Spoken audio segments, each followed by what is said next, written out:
Alright class, today's lesson is just going to be a follow-up of yesterday's lecture regarding what it takes to write a good romance story. But don't worry, no textbooks, no notebooks, anything like that, because I just want to coast through the day and add just a little bit to the things we discussed yesterday, because I booked this impulse flight last night that I'm so excited for. I'm going to be gone for 2 weeks, and I don't want to just stress over today. I just want to leave. I'm tired of seeing you guys, and I know by the look on some of your faces, you're tired of seeing me too.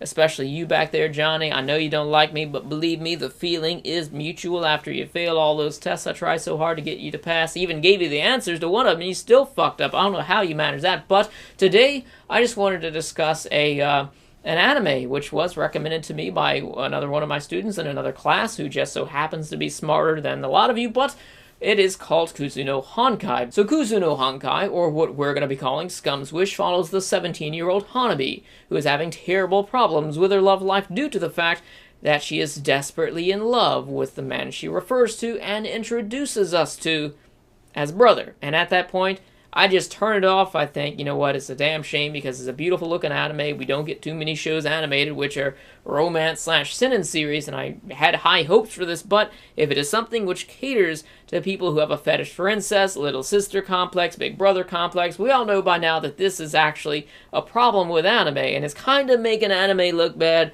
from my perspective anyways, because they do it more than they should. Even in non-romance stories, like what's up with Sword Art Online, for example.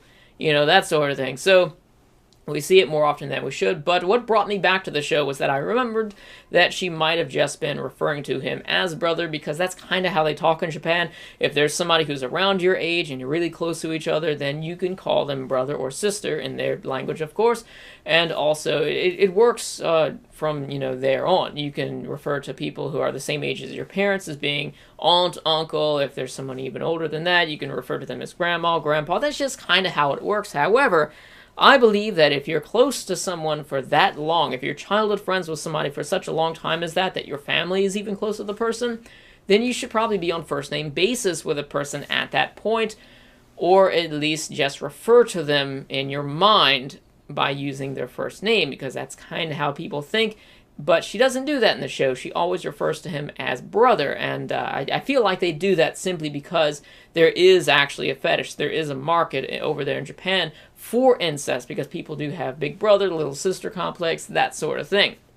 Anyways, the reason why she cannot confess her feelings for the man she refers to as brother, even in thought, and I'm not letting that one go, is that he is actually in a relationship with another woman, and she doesn't want to interfere in that. So she bumps into, within the first episode, I'm talking like a few minutes into another character which they're just like briefly introduced to. They do skip a lot of characterization here. They do skip a lot of the character interaction as well. There's a lot of things missing in terms of, because, you know, when you're watching a romance story, one of the important things is that the characters need chemistry, but that's something which I feel is only second to the, you know, their initial characterization, which that is something which is always very important in every show. You got to have the characterization so that we learn the qualities of these characters, and then we need to learn the chemistry of, you know, the romance that we are going to be learning about as well. But here they just bump into each other within a few minutes, and they become what some would call friends with benefits, but I would just refer to them as being strangers with benefits, because they really don't have anything in common,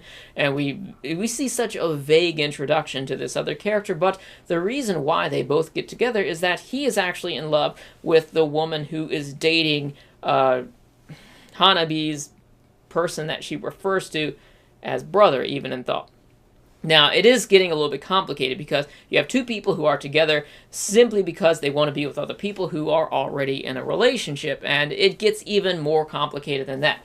Now, it's good for a romance story in general to be complex. There's got to be some sort of struggle. There's got to be some sense of suspense involved in there as well. You don't need to get into a story, have two characters, and you know, oh, at the end of the movie or at the end of whatever, they're going to be together happily ever after. Even though that does happen a lot, you got to sweeten the pot a little bit and add a little bit of complexity to it. Maybe their personalities differ, or maybe there's someone else romantically involved in their life, but Scum's Wish takes that and just pushes the envelope right off the table and just complicates it far too much. So just to give you all an idea of how overly complicated the relationships in Scum's Wish are, I'm going to make you a diagram on the board, but there's no way that I'm going to be able to remember everyone's names because this is so complicated that Jerry Springer wouldn't even want to handle this shit. So let's go.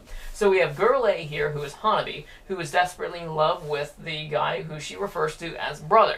But the problem here is that he is actually in a relationship with this girl over here, and then we have Hanabi, who gets into sort of friends with benefits sort of relationships with this guy over here. Now, the reason why the two of those are together is because he is also desperately in love with the girl that Hanabi's so-called brother is dating. But to make this a little bit more complicated, we have another girl over here who is desperately in love with Hanabi's partner, but she hates Hanabi herself because it appears that they're in a relationship despite the fact that they're not. To make things a little bit more complicated, there's another girl down here who's also desperately in love with Hanabi herself, and Hanabi's partner is cheating on her with this other girl from school. It appears to be a one-night stand, and the love interest, or the girlfriend of Hanabi's so-called brother, even in thought, is actually cheating on him with another boy who's actually one of their students because they're old enough to actually teach there. So it's super complicated right there.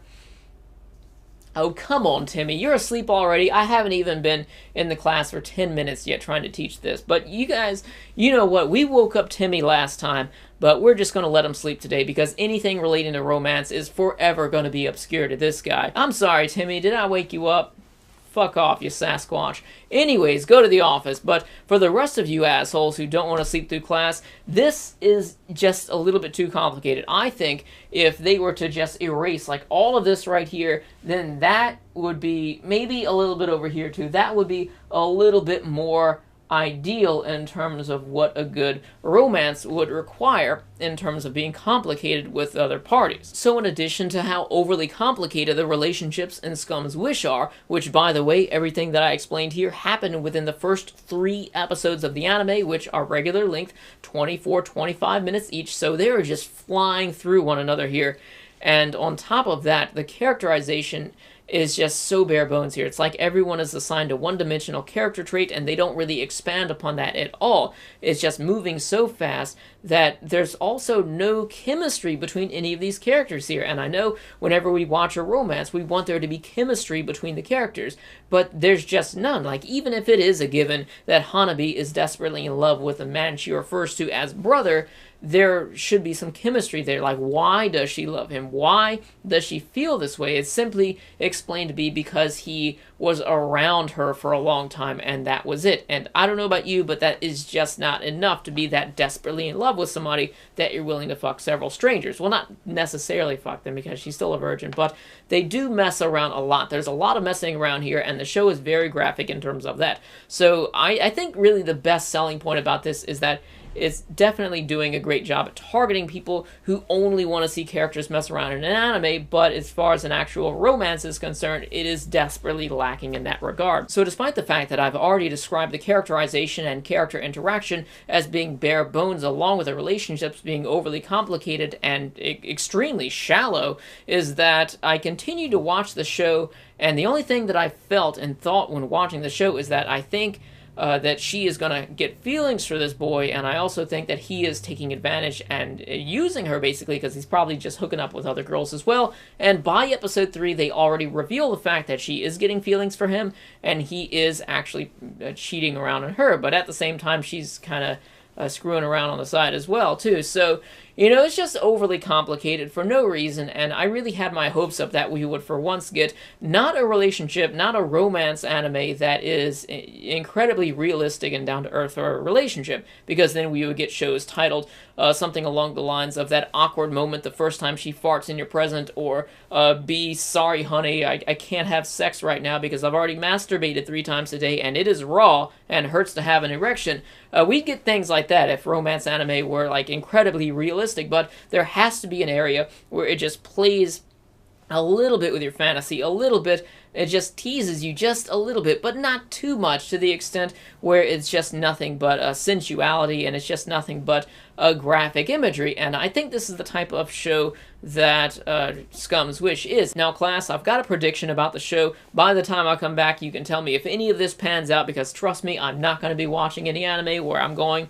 And basically, what I predict is that this is episode 3, and I've already seen so much happen by now. We have Hanabi, who has been with several people. One of these people has been with countless other people. We don't even know that yet. So I can imagine by episode 12, Hanabi would have already been through everyone at the school, and she finally comes to confess her feelings for the one she refers to as brother, even in thought. And she will come and say, I love you, but it is far too late because I've been gaped by the entire school and I'm now dripping with STDs. And that's kind of how things work, kids. Stay safe. But anyways, as far as my recommendations of the show are concerned, if you find yourself to be a fan of these 3 particular things right here, then I would have to say it's a solid recommend, because it is very vivid in its imagery and depiction of these things. It's very descriptive here.